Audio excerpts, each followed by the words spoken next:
पूर्णिया के सांसद पप्पू यादव मंगलवार को नालंदा जिले के रहुई प्रखंड के शिवनंदन नगर पहुंचे, जहां हाईकोर्ट के आदेश पर चली बुलडोजर कार्रवाई से उजड़े परिवारों का दर्द उन्होंने करीब से सुना।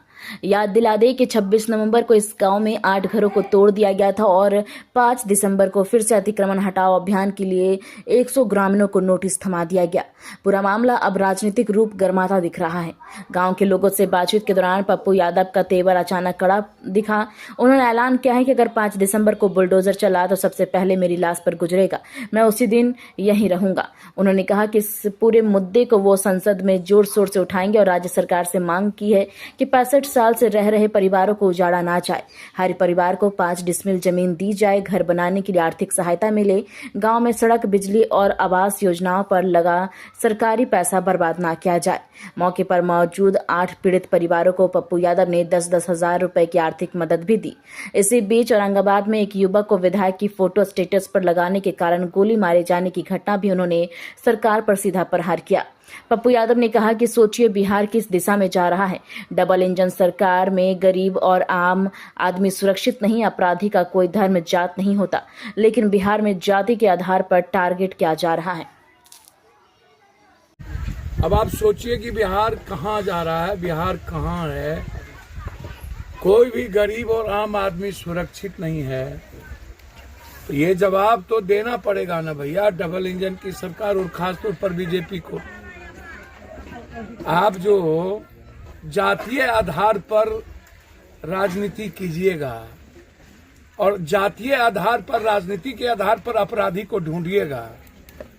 आपका अपराधी महात्मा गांधी, आपका अपराधी सुभाष चंद्र बोस, भगत सिंह, जो आपको वोट दिया वो माफिया नहीं, अपराधी नहीं। उसका स्वागत आप फूल माला से करिए।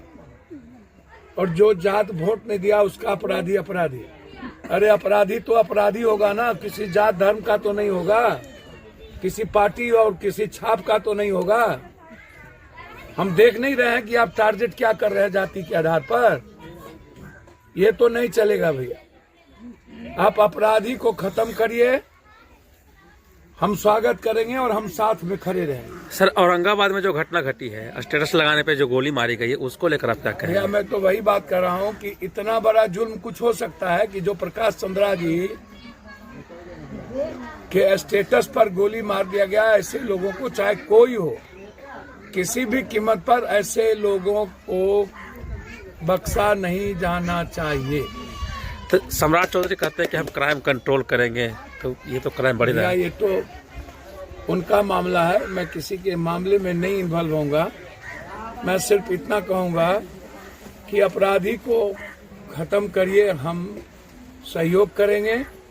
राजनीति करिएगा तो हम विरोध करेंगे। 5 तारीख को घर तोड़िएगा तो हमारे लाश पर आपको तोड़ना होगा।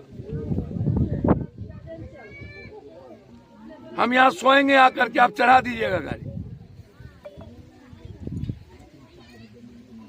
हम आएंगे 5 तारीख को, यदि आप तोड़िएगा तो या तो सदन में मामला उठेगा। इसीलिए हम 8 परिवार को, अभी 10-10 हजार की स्थिति नहीं थी, मैंने कहा कि अगले बार जिसका घर टूटा उसका लिस्ट बनाइए, अब पूरे परिवार की हम मदद करेंगे।